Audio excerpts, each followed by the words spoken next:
There we go. All right. Hi, everybody. Happy Tuesday. Hope everybody's having a good afternoon. We're so happy to have you here with us for another amazing chat and learn with Power to Fly. But before we dive in and get started with our amazing speaker today, I just want to go over a couple of quick housekeeping items. These will be old hand if you've joined us for a chat and learn or our virtual events in the past. But if you are new to us, one of the things that we want to make sure you understand is that you are very welcome to participate. Just realized I'm not sharing the screen. There we go. So what we want y'all to know is that you are very welcome to participate. So you can do that in a couple different ways. While we ask that you do remain on mute during the first portion of today's event, while we're going over some of the pre-submitted questions, there will be some time at the end if you would like to come off mute. But what I really recommend is that you add any questions or comments that you have into the group chat. I'll be monitoring that the whole time. There's also one of the reps from the Flatiron School is also here to be helping answer questions in the chat. Kevin is the Flatiron School rep that will be joining us in addition to our guest speaker, Maria, today. So if you have questions, please feel free to put them there. If you have questions or comments that you would like to raise, but you want to be kept anonymous, if you've got any kind of privacy concerns at all, that is not a problem. You can still participate that way. You just need to be sure that you are that you're putting those questions or comments into a DM to me. So pick Meg Alexander from the dropdown instead of sending your questions to everyone. Now, one thing I do want to highlight for you is that we are, today's session is being recorded. We are live streaming to our website right now as well. But if something, it's a really good way to make sure that you don't have to feel like you need to take notes during the presentation. You can always review this recording later on. But what that means is, if Maria or Kevin, if somebody says something today that's just mind blowing and you cannot wait to share it, at that point, you'd have to wait like 1 to 2 business days because we'll send you an email. You can go rewatch it on our website. But if you can't wait that long, you don't have to. You can always head over to our YouTube channel. Like I said, we're recording and live streaming there. This video will be posted there usually within about 5 to 15 minutes at the end of the live stream. And so you can always go check those out, as well as our huge archive of prior chats is stored there as well. I'll be sharing that link with you in the chat thread in just a moment. Now, like I said, we are on YouTube, but if you want to take pictures or video as you go, please feel free to. Feel free to shout out and let people know that you are learning with Power to Fly today. We are at Power to Fly on LinkedIn, Twitter, Facebook, and Instagram.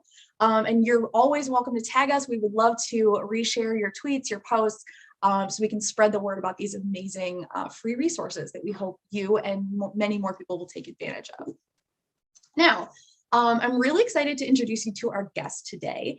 Maria Paniccioli is a career coach on the Flatiron School Career Services team. For over 2 years, she's had a front row seat to more than 50 plus job searches, serving as a strategic guide and success partner to Flatiron School's software engineering, data science, and UX UI design bootcamp graduates as they launch new careers in tech. Now, in this role, Maria commonly works with students to overcome imposter syndrome, identify and market their skills and strengths with confidence, and helps them develop an effective job search my English is failing me today, strategy, no matter what their background or potential employment gaps might be. Now, in addition to her work at the Flatiron School, Maria also specializes in leadership coaching, and her background has spanned companies like the Lehman Brothers, Accenture, and WeWork, as well as roles in management consulting, leadership development, and holistic wellness. So Maria, welcome to today's chat. We're so happy to have you. Is there anything that you'd like to add to this introduction before we dive into the meat and potatoes of today's session? Well, I wanted to thank you, Meg, as well as Power to Fly for having me on behalf of the Flatiron School. I'm so excited to be here and share more about career success and leadership skills and identifying 6 strategies that people can look into to get back into the paid workforce. Thank you for introducing me. That's great for now. All right. Now, before we dive in, I just want to highlight real quick, in case anybody, if you signed up for this chat a while ago, or maybe you're just now jumping in with us, this is going to give you some idea of some of the principal themes that we're going to try and get to in today's conversation. Now, like I said, we are going to try and get to these. These are identified based on questions that you all submitted prior to today's chat, as well as conversations with Maria. So if you have a question and you're not sure that we'll get to it, please feel free to throw it into the group chat. You can also DM me. You're more than welcome to do so. We're going to talk a little bit about ways to rebuild and embrace your professional identity. We're going to cover some of the impact that upskilling and reskilling can have in your professional value and what effect it can have on your career options. We're going to talk about some ways that you can own and articulate your unique journey and really translate it into powerful storytelling that connects with hiring managers, recruiters, that kind of thing, as well as the importance of identifying your specific career goals. Now, like I said, if you took time out of your day to spend with us and you are here for the live recording, we want to make sure that you all get preferential treatment. So if you have questions, please feel free to ask. We want to make sure that the time that you spend with Power to Fly is well worth it. And we want to make sure that you all know that you have the power to drive today's conversation. So as we jump in here, let me close down my screen a little bit. There we go. So for one of our first questions, Maria, we had a lot of questions about career goals. So when we're talking about impact, like trying to have a career with impact or make an impact in a new company or a new team, how do we kind of identify what impact means, like what we want to do at a company for each of us? I know it can be kind of a very personal thing, but are there any paths that you can follow to try and identify what that impact really means to you personally?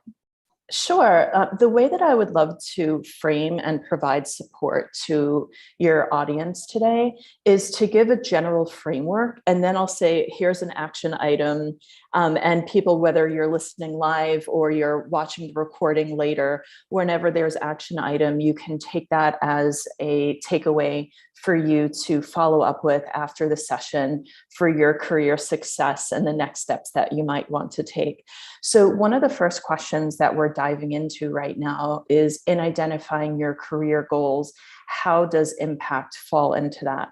So if someone is transitioning back into the workforce, they may be asking themselves, well, where do I begin? I may have been out of it for a while. What are the latest skills in the particular profession that I'm in? And the first place that I would say for people to start is people can tend to want to jump into applications, and then everything can feel kind of scattered and they're looking externally. And what I would say as a career coach when I'm coaching Flatiron students, and I want to extend that insight to people here today, is that you'd first want to start internally to say, what is it that I'm looking for in a career? What's my vision and what matters to me at this point? So you're identifying and clarifying for yourself why you're wanting to take this next step. Now, that's an action item, is go and open a Google Doc if you would like, and you can write, what's your career goal? What's your vision? Under that can be, what values do you want to express? What do you want to explore? And then another really important part of that is, this is a leadership skill, if you will, part of a passion that I really truly love, is to think about, what impact do I want to create in the organization or in this career path? Now, here's another action item under impact, is to say, what are the 3 to 4 value adds that I envision that I would like to contribute to a company? So you're kind of brainstorming, picturing yourself in this new role, in this new position, and you want to see yourself as a domino in a domino line. What are the inputs that come before you in this role? And who are the beneficiaries when you're in this role? How will it impact the end user of the organization or of the team that you're in? The reason you'd want to identify the impact that you'd want to create is that when you go into interview, you don't only want to sell yourself on the skills that you have. So say, for example, if someone was a software engineer and they were to say, well, I know Python and I know React, you'd want to be able to speak to, well, what could you do with Python? How would you create an impact with React? What kind of a user experience would you want to create as a programmer? So leading with impact and the vision that you have is a really great way to start off the career goals. And it's a great way to start also communicating with your network. And we'll get into networking, as well as when you go into interviews, to really lead with that type of dialogue. Amazing. Thank you for sharing that. And I love your call outs of like, here's where your action item is. I think that's going to be incredibly useful as we go through this session. So thank you so much for including that. Now you talked a little bit about networking there at the end. Let's discuss some ways that you can leverage networking for your career goals. Because personally, I've found it like kind of anything along the spectrum from like really, really incredibly valuable to huge waste of not only my time, but like the people I'm trying to connect with, which makes me honestly feel worse. So what do you recommend when you are trying to make the most out of networking time or networking opportunities?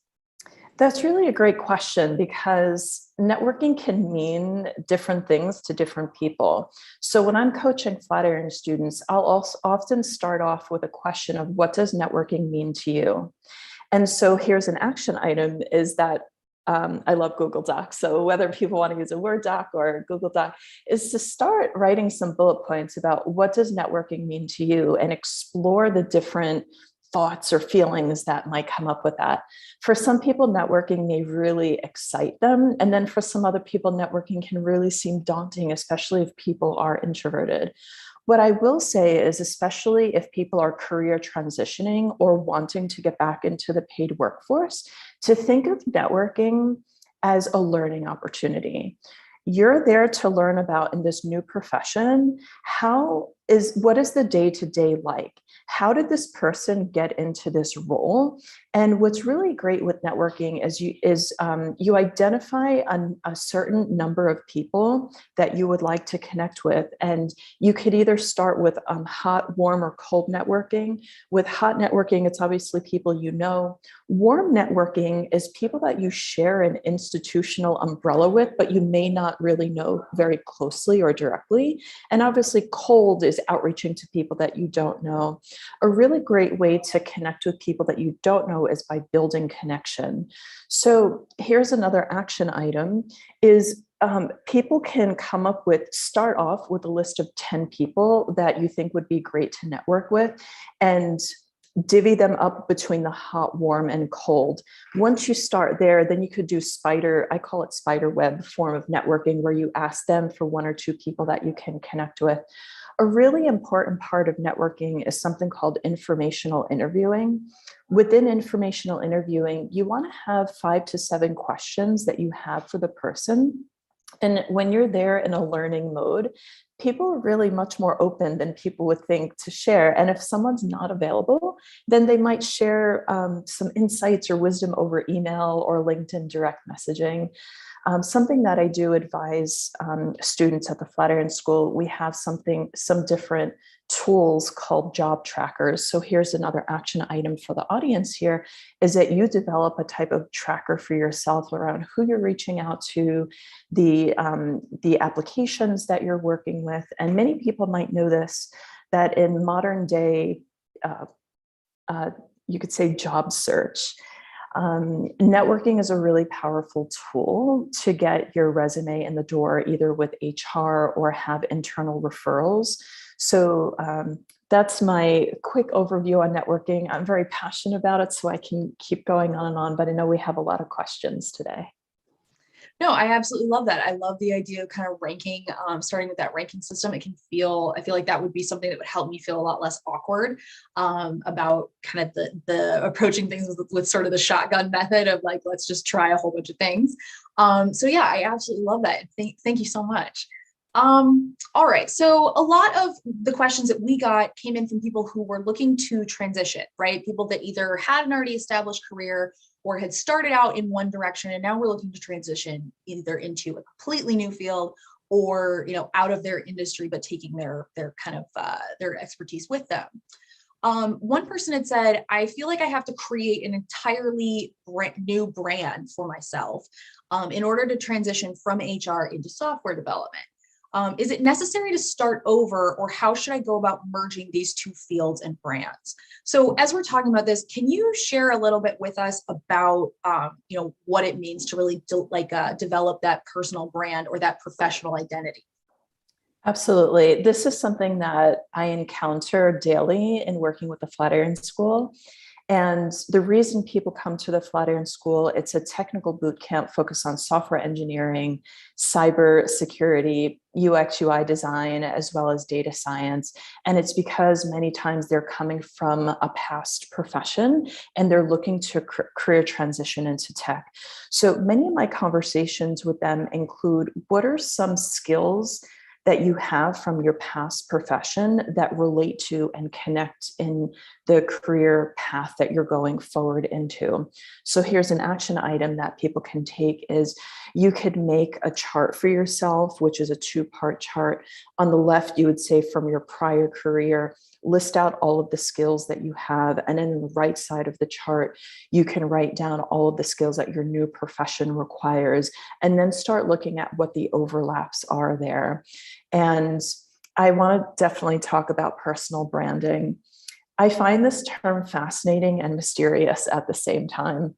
And if I can summarize personal branding in the most succinct way, I would say that it's humanizing the professional side of ourselves. And it's making this bridge between who we are and what we do.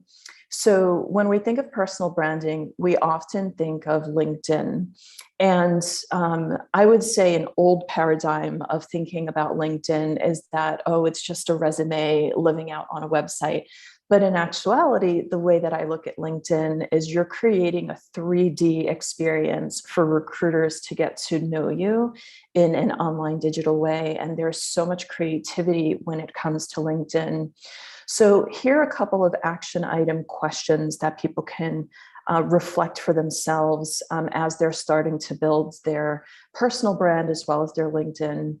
And one is, what are the values that are most important to you? And you can go 5 to 10 values. What matters to you personally and professionally? So let's say someone was to say expression matters to me. Then you'd want to say, well, how and where can I highlight where and how expression matters to me personally and professionally on LinkedIn as an example. A second question that people can write about as an action item is, what are the milestones in my career that have either shaped me or where I've created impact? And that's a really great way to start highlighting for yourself, as well as when someone goes in for interviewing and they can highlight these in their personal branding portfolios, their LinkedIn, on what those milestones were. And that can also overlap with a sense of achievement or what things that they've done. A third aspect of personal branding, I would say, is what makes you unique.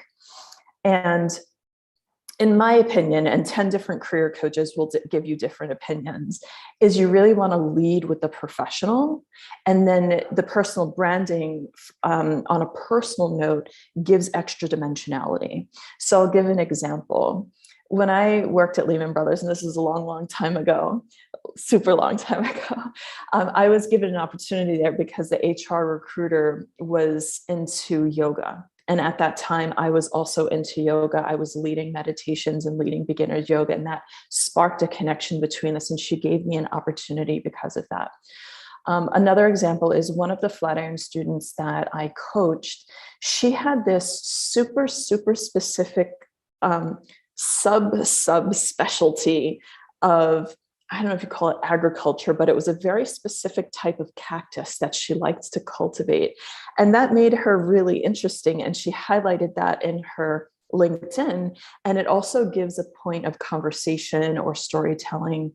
And so when a way to have LinkedIn be 3D is that people can use the featured and highlighted section to add in extra links.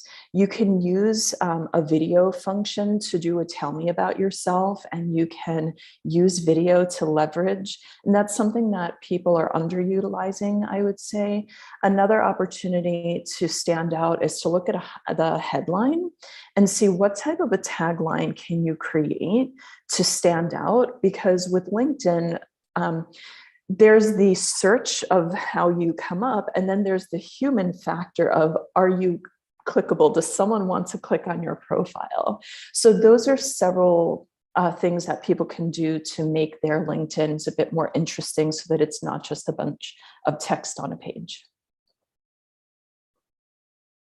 Oh, sorry. Thank you so much for dialing that out, because I feel like, this is one of those situations where I feel like people like me who went to school and were literally only learning about resumes, I feel like I'm like kind of the edge of those like dinosaurs before LinkedIn came in, and everybody, kind of grows up realizing that this is probably going to be part of your job search.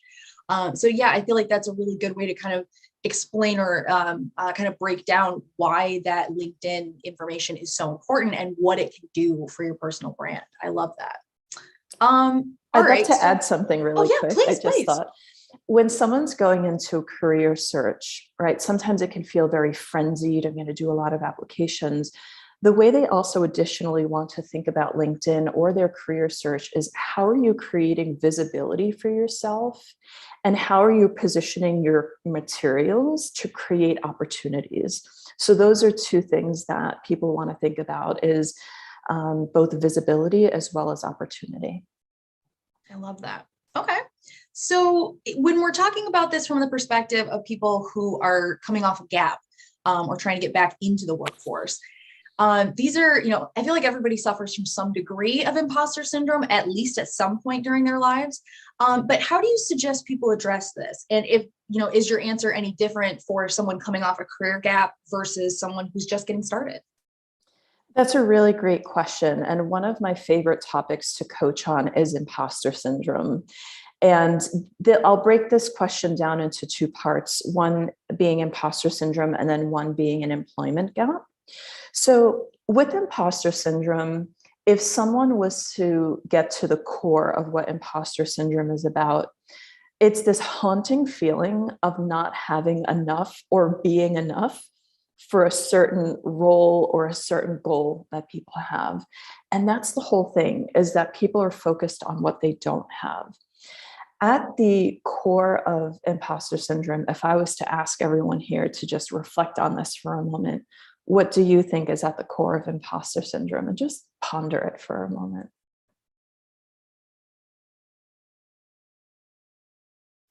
All right, I'll jump in because we don't have the time to listen to everyone's thoughts here, which is, at the core of imposter syndrome is actually integrity.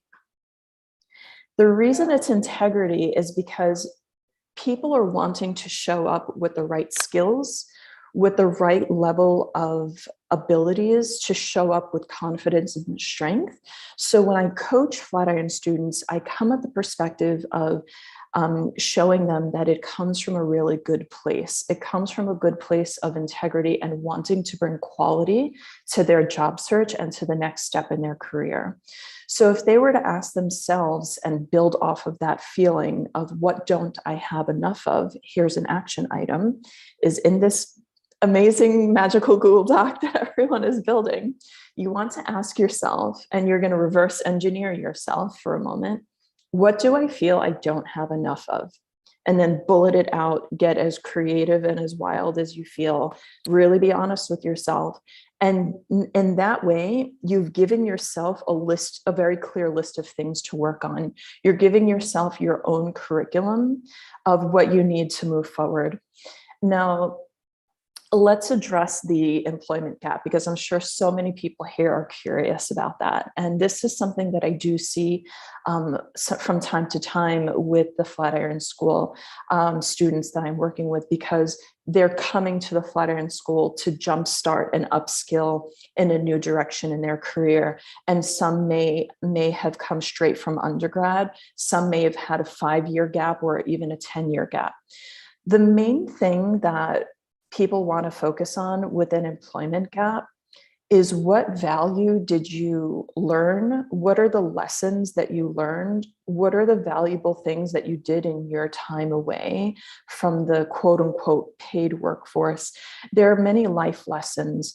So first I would say, or look into what certifications, trainings, books, maybe even interesting YouTube videos. There's so much information out there, both paid and free, for people to be learning. I know that's something I personally did throughout the last year and a half and plus, is I really deeply immersed myself in as many courses and programs as well as working remotely.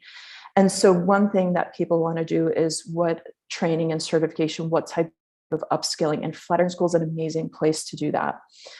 What people may or may not know is with the Flatiron School, people get a career coach for 6 months after their curriculum. And that's where I come in. Kevin gets them at the front stage of the admissions process and answering all their questions. And I come in as a coach when they graduate to help them land their first role in their area of their discipline. So if someone doesn't have those different certifications or things that they learned, and say they took some personal time off, the whole concept of eat, pray, love, right? That book, someone may have traveled, someone may have had some really significant life experience. And this is a great way to feature and highlight what were some of those lessons. And the person would want to also share and highlight, and you can add this in your action item bulleted list of your self-inquiry in your career goals, is what do you want at this point? And this is where the first question we started off with, what impact do you envision impacting the company with? What's the value add you want to bring? Because when you want to address an employment gap, it's a really great way to say, here's what I'm excited to bring to the company now at this point. And recruiters really like to hear that aspect of what are your ideas of what you would like to bring. And that's a great way to address that gap. I wanted to add in an additional point here, which is hacking job seeking a bit. And this is another action item. I love giving these bulleted lists so people can feel like, okay, I have some clear things I can do. So go to YouTube and look up 3 recruiter videos. And there's a ton out there. They're 45 minutes long, an hour long. And you want to hear directly from recruiters what they're looking for, common pitfalls that they see with applicants, how applicants can be more competitive. So in a way, the more you know what your end audience is looking for, then you can reverse engineer this whole career search process and weave into your resume, your LinkedIn, your interviewing skills. If someone has a GitHub, if they're a data scientist or a software engineer, you want to think about what are the materials that are available to me that I can feature and highlight. And you want to be able to address the desires of what recruiters are seeking.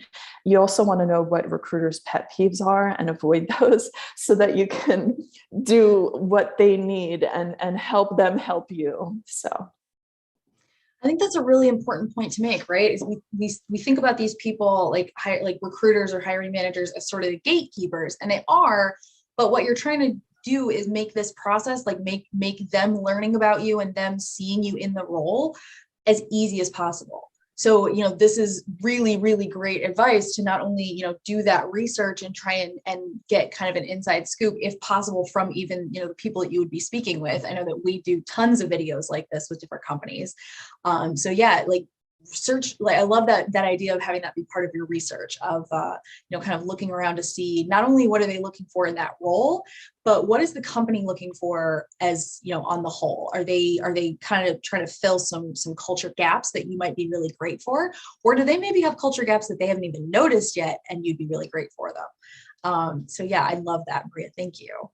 All right. So in this idea of, kind of pitching ourselves to these recruiters and knowing how to really highlight our skills and abilities, what do we need to know about this? Where should you start when it comes to looking at either transferable skills or, experiences and skills that you might have had in school that could then translate into the working world? That's a really great question.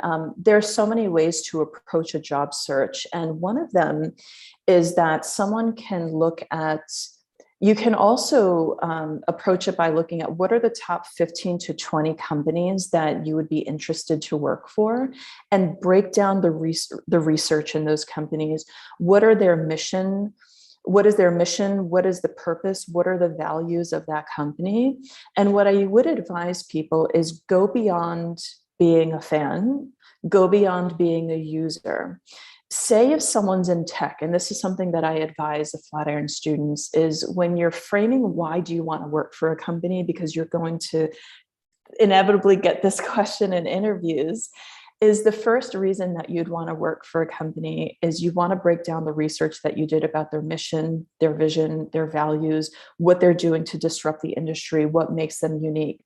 The second point about why you'd want to work for a company, you'd want to angle it in a way, if you're in tech, because that's what I specialize in, is I say, speak to the innovations that the company has made in the last 2 years, 3 years, 5 years. How have they pivoted? For example, if we take the New York Times, right?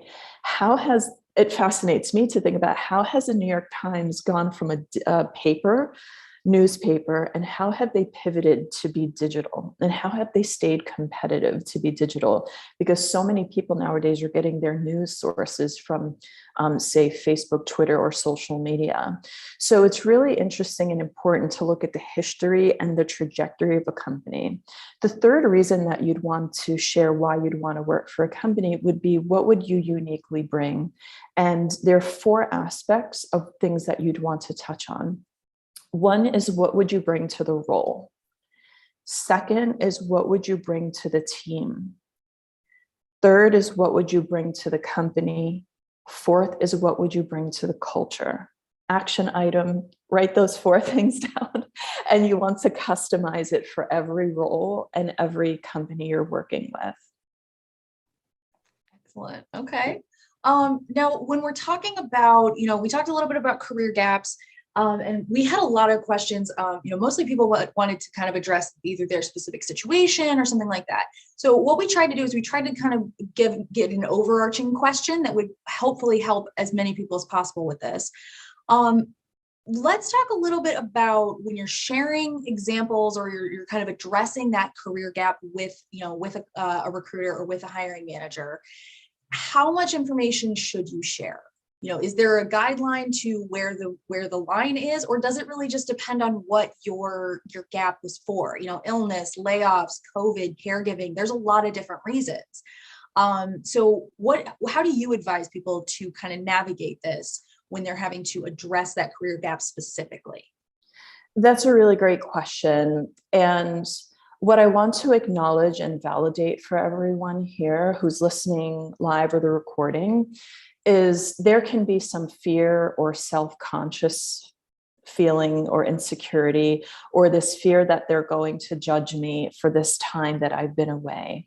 And I want to acknowledge and validate that that's a very real feeling.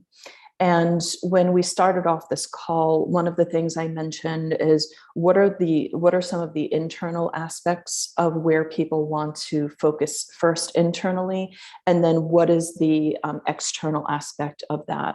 So people want to focus on what is the positive of this. That's one. So going back to the action items, you'd want to ask yourself, what is it that I either learned, or what breakthroughs did I have, or what challenges did I overcome? So that's the first. The second is addressing, it's staying in that positivity of what do I have, as opposed to not.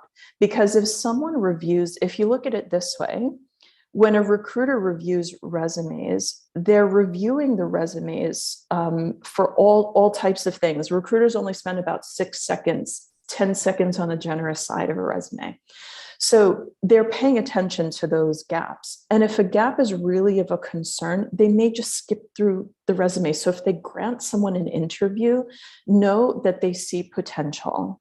So I would say, don't hold that gap against yourself. So we really want to be mindful of the tone that we're using, of how we speak to it. Because even if we internally feel very self-conscious about that, we want to speak about it in a positive, generative way. And even speak about the things that you've learned or maybe struggled through or whatever it is, how would you use that to support the company? And like those four things that I spoke about, the role, the team, the company, the culture, you want to run your skill set or what your learnings are through those lenses and focus it in a positive way. That's the best that I can share. If there's anything beyond that that people wanted to get a little bit more specific about, this would be a great opportunity when you do informational interviewing, is ask other people in your profession, how did they deal with an employment gap? Or if you're lucky to have friends that are recruiters, ask them, what do you want to hear from candidates? And so there's a lot of ways to deal with this and to focus on what you do have. I like that. I like that idea of kind of, not only taking ownership of it and saying, well, this is what happened, but also setting that boundary of saying like, okay, well, here's what I'm going to share because that's what you should know as somebody who I'm trying to make a professional connection with. But yeah, I very much like the idea of kind of assessing it on a case by case basis and realizing where it's going to help you, where it could like kind of underscore what you've overcome. Christine is saying, should you mention a health issue as a partial reason for a job gap since it has been overcome? This is a really good question. Personally, I would say yes, because like even just being a person in the world gives you experience in a lot of things, even, soft skills. Maria, what do you think about Christine's question? Is a health issue something that you could discuss in a way of like overcoming something, or should you maybe steer clear of specifics like that? That's a really good question. And I would say that it's really a personal one. And I'm really big on intuition. So I'd say trust your intuition, do your research.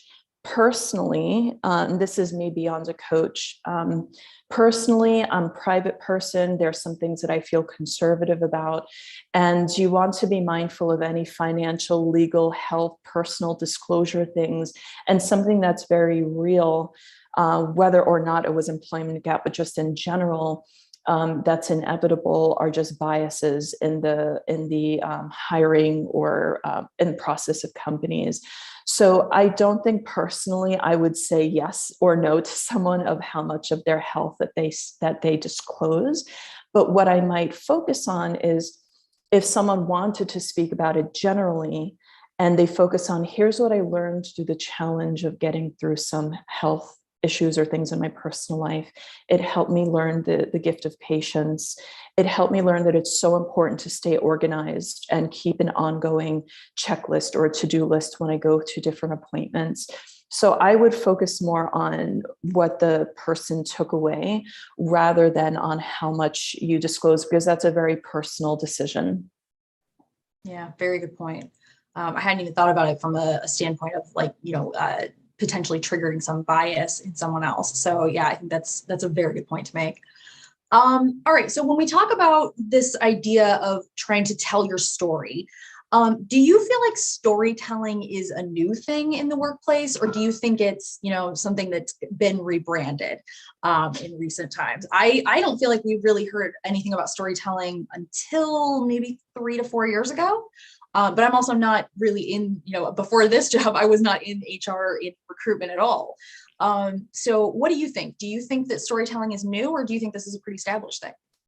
And thinking about this, I was chuckling a bit to myself, because if we look at the history of humankind, it's really an oral history, and storytelling is so ingrained in just the way civilizations were built and organized before paper or pens were created, or even our modern day written laptops and all that. So if we think about it, storytelling is very innate and ingrained in the oral tradition of different cultures and the human history around the world. So it's a natural part. What I would say is that maybe the term storytelling has been more popularized in the last 3 to 4 years. Just like you're saying, there's more of a trend towards that. And I would say that that's reflective of the way even organizational cultures are transitioning. Maybe 20, 30 years ago, someone would say, "Hi, Mr. Smith, how's your day going?" Right? But then now everyone's more on a first name basis.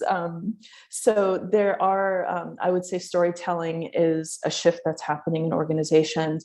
From a job search perspective, if someone wanted to have an action item here around storytelling, some things that I advise the Flatiron students on is there is a structure in storytelling, and the key is to tell your story as if it's the first time you're telling it. So I'll give a little bit of a side note to this. One of my favorite mediums in the world is stand-up comedy. And for me, laughter is medicine. And if I think about what makes stand-up comics successful, number one is the fact of having an open heart, because if they didn't have an open heart, they would just sound very, very, very sarcastic and to the degree of being unpleasant. However, so the first quality is having an open heart. But the second thing that makes stand-up comics successful, in my opinion, is they're storytellers. They've told that same story 100 times, but they're telling it as if it's the first time. So what I believe makes storytelling unique is, first off, you want to see that there is a structure. What's the beginning and the context of your story? So you're setting the stage for someone. What was the situation? What was the challenge? And then, and the next parts of storytelling is, what do you want the person who's listening to you to know or understand or take away about you? And so if you're going back to this magical Google Doc that we're creating here, you're bulleting out or writing some notes for yourself about what do you want to be included, highlighted, or featured in this story.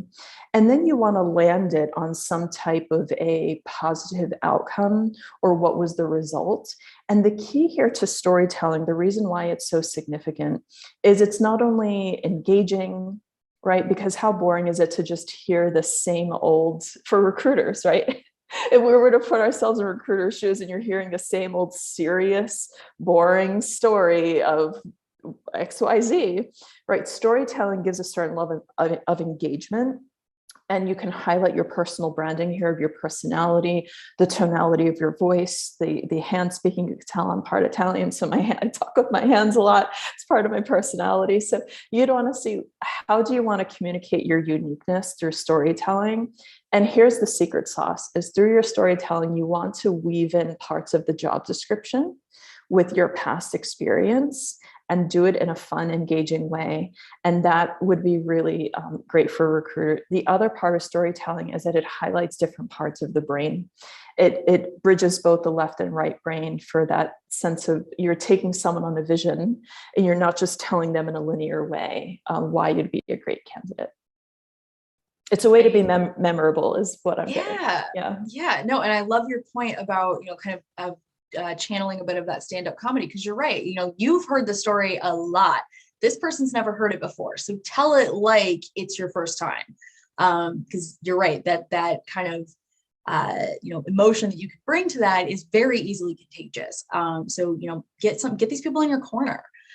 All right, so let's switch gears for our last couple minutes here into upskilling. What advice do you have for someone interested in breaking into tech? Because it's the hot thing that everybody feels like, it seems like at least everybody's trying to transition in some way into tech. If you don't have a formal university degree in technology, though, that can seem really daunting. Do you have any advice for those people that want to make that shift but don't have the formal education behind it? I do. I would love to share. And I'd also love to bring in my colleague, Kevin, from the Flatiron School as well. So I'll take a first go at this, and then I'd love to invite Kevin here. We come from differing and similar perspectives. So what really makes the Flatiron School a great place is that there are several different types of programs that people can choose. And there's software engineering, UI, UX design, cybersecurity, as well as data science. And what I have seen is people coming from all different industries. And the really amazing part about tech is that it cuts across many industries. So I want to give an example of someone who came from a catering, event space, beverage, food, and they were a software engineer, and I was coaching them for a number of weeks. And what it turned out, the role that they landed in was to help a company with the POS systems at airports. And because of their prior knowledge of the food, beverage, point of sale systems, they were able to bridge their prior experience and match that over with the tech. So what I usually advise people, and this is whether or not someone is in the tech space, but this is what I do tell the Flatiron students, is when they're on their way to be finishing the program, what are the opportunities that you have available to you to learn and share on your professional side? Meaning, in software engineering and data science, there are things called hackathons, Kaggle competitions, and when people work on those after they graduate, not only are they building their skill set, they're building their resume with those, they're building their LinkedIn, but it also gives really great material in their interview to leverage to show they have the communication skills, the team building. And when you're able to discuss the challenges that you've overcome, it gives you extra dimensionality as a professional and actually more credibility when you're interviewing. So I'll always encourage them to see what can you do, whether it's even pro bono work or volunteering, just to get those on your resume and LinkedIn to be a competitive candidate. So if people are, that's another way to address employment gaps, is if you already had a gap and you're looking to transition over, a way to upskill is to say, what are the different places and opportunities, and Flatiron School is one of them. I'd love to invite Kevin in.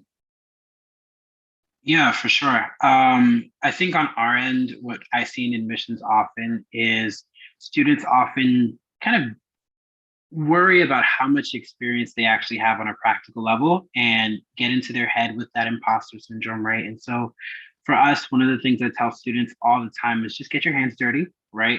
Wherever you can, see what you enjoy, take free courses both online, whether that be with us or somewhere like a code academy, right? We really want students to just touch tech.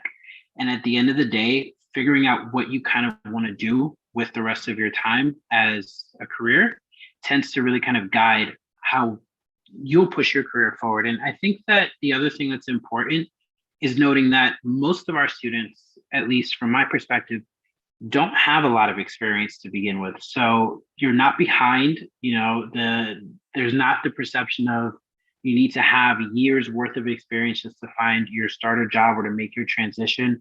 And there's a lot of relevant experience in what you would have done beforehand that will transition well into your career ultimately. But yeah, I mean, on our side, I think, Maria, you kind of covered everything I would tell a student. Yeah. So just wondering here, because based on a question we did get earlier in the chat, do you think that things like learning basic coursework and kind of transitioning into, like, this person's trying to transition into cybersecurity, it looks like, could you join an entry-level workforce but be also learning while you are in that entry level? Or do you think this is a situation where people are really need to make sure they're not putting the cart before the horse and having at least a little bit of ground level experience before they're trying to kind of do two things at one time? I could jump in here to say that it's a both and it comes down to someone's job search strategy and coaching, career coaching. A lot of it is around strategizing as well as brainstorming and looking to see what's the creativity here. How can people leverage the opportunities that they do have? And I want to give a quick example of someone. This person was a software engineer / data scientist. And one night, 2:00 or 3:00 in the morning, they were just casually debugging something on an open source project, didn't think much of it. And then they solved such a significant problem for a company that the CEO of that company got in touch with that person a few days later, and they landed a 6-figure job a week after that. So being in the mode of problem solving, it doesn't mean that someone has to have X number of experience in a field in order to create value. So it's, how are you showing up already to solve problems? How are you gaining or wanting to gain that experience and then create impact based off of what you're learning? Okay. All right, let's touch real briefly on kind of looking forward, right? A lot of people wanted to know if you, in your opinion, should people be spending time reskilling with an eye towards a continued remote work environment? Or do you think that people should be preparing as though the availability of remote jobs will subside in, hopefully eventually we are in post-pandemic society?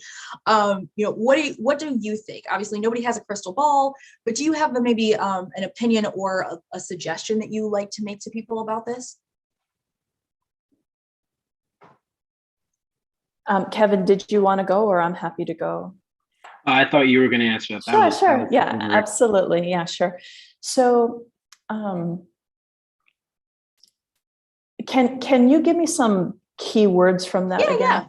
Yeah. So people were basically trying to figure out, should you, if you are in the process of upskilling or reskilling, should you be doing that with an eye to the idea that the remote work environment will probably continue? Yeah, so I would say that it's very important to stay adaptable and to stay flexible. The reason being that none of us know really what's going to happen. And so we want to stay in the mindset of, what can I do now? What can I do tomorrow? What can I do next week? Or even what can I do in a month?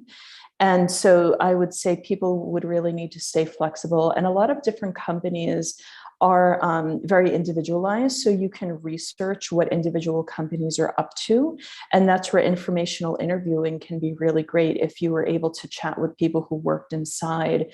And I would also approach the topic sensitively, just because it may have impacted many different people in different ways. What we're seeing from our job reports at the Flatiron School is approximately 50% of roles are remote. But I would say to continue to be open and to be flexible. And yeah, that's the best thing I could say. And Kevin, any thoughts on your end? I think that was perfect. I would tell a student who was considering a course, if you're looking specifically for remote work, it's not necessarily the best mindset to have, right? You want to be open to any opportunity, gain that experience. Remote work should be more of, I hate to say it this way, but a preference, right? You really kind of want to have an eye for building the experience that's most relevant to where you want your career to go. And somebody like Maria, who can help you kind of form what the next few years of your career might look like, is always going to be the best resource over targeting any specific aspect of a job. I'd love to jump in with one other thing, is to say that I do advise Flatiron students to highlight one of the benefits that I had in attending the Flatiron School was to be able to work remotely with other data scientists or software engineers, and we were able to collaborate as a team remotely. So I have the ability to collaborate and work on projects remotely, and companies like to see that. People are able to be highly productive and self-led, self-initiating, manage their own schedule and be productive. That's a skill that people can get from going to the Flatiron School. Yeah, I can't agree with you enough. It's a large part of how I landed my first remote role with Power to Fly. Kind of highlighting times where I had been either working in a satellite capacity, like not right on top of the people that I worked with, or, ways that I managed my time, or I was able to, figure out how to best apply myself and apply my skills to a given situation. So yeah, I absolutely agree with that. In a last minute question before we turn the floor over to Kevin, I just want to highlight, do you think, or at least in your opinion, are traditional degrees preferred over certifications or boot camps? And regardless of that, we also had a lot of people that wanted to know if you could consider volunteering, using skills to be examples of gaining experience versus upskilling. So how do you feel when it comes to things like degrees versus boot camps? So what I've observed in the placements of people that I've worked with, they come from all different ranges of academic backgrounds, ranging from high school to college to master's level.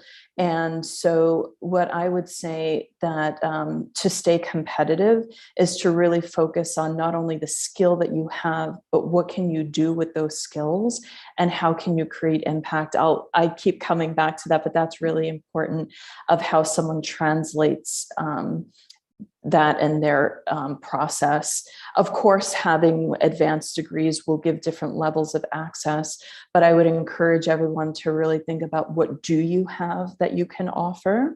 And some people who have either no college or just a college and boot camp, for example, they're landing roles regularly. And so advanced degrees in software engineering, computer science, or even data science are not necessarily required, but that's from my perspective. And also the job descriptions will help break down the clarity. Okay, great. All right, so we only have about 4 minutes left. This time always goes way too quickly. But before we say goodbye for today, Kevin, I know that you were here in case anybody had any extra questions. Is there anything else that you think we should touch on about the Flatiron School before we sign off for today? Yeah, imagine I said no, right? So I have a ton. So first off, I want to thank you both for all the insight that you guys provided today, and thank you for today's session. There was a really important question earlier where imposter syndrome was addressed, right? And employment gaps were addressed. And when working with students here in admissions, we often find students are concerned and worried about the specifics of their situation. And so if there's any advice I could and would give to somebody who's kind of considering a new career, it's just to get started at the end of the day, right? Contrary to popular belief, a lot of our students have very little or no experience in tech before choosing to make their transition. So there's not really a minimum hurdle that you would need to kind of begin your journey with anywhere, right, in tech. So the most important thing you can do is start. And so if today's session had you excited and you're ready to begin transitioning back into the workforce, obviously Flatiron School has the tools and the resources to get you there. I didn't see many questions for admissions in particular, but of course you can always start your journey with us by setting up a chat to walk through your past experience, see what a transition into the field might look like in something like software engineering or even cybersecurity. I'm putting in the chat the link to be able to do so. They're going to be emailed out as soon as you guys get the recording for this as well. If you're already in a place where you know what the future looks like and you wanted to kind of start the application process, we'll send you guys a link to be able to do that. But also just if there's not, if you've got that lingering urge in you still, right, that you want to kind of learn more about the industry itself or really any industry, and still want to be part of a group of people that are excited to transition or excited about tech in general, I'll go ahead and put the events calendar that we offer here in the chat as well. We really want you guys to be able to feel comfortable reaching out to us if you're excited about making that transition into tech, and if you just want to chat, right? But yeah, I think Maria's information today was brilliant, and so I don't have too much else to add there. Thank you. Thank you so much, Kevin, for joining us today. Maria, huge thank you to you. This has been amazing to get to spend an hour with you this afternoon.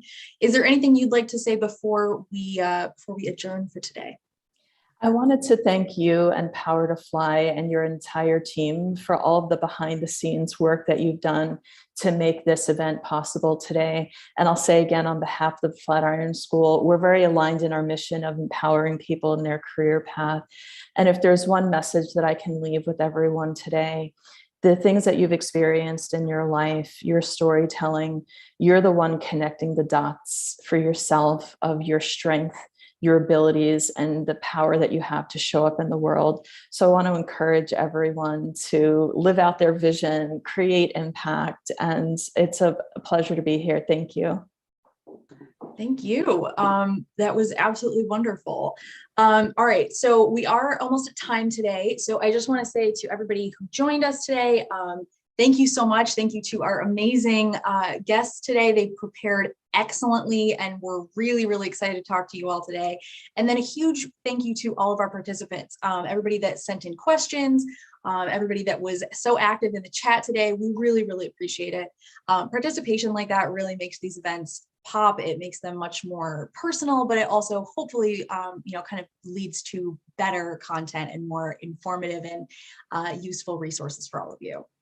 So since we are at the end of time, I'm just going to say thank you all for joining us today.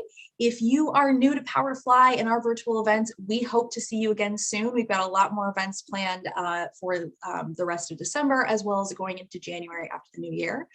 If you are one of our frequent flyers, we can't wait to see you again. So have a nice day, everybody, and we'll see you later.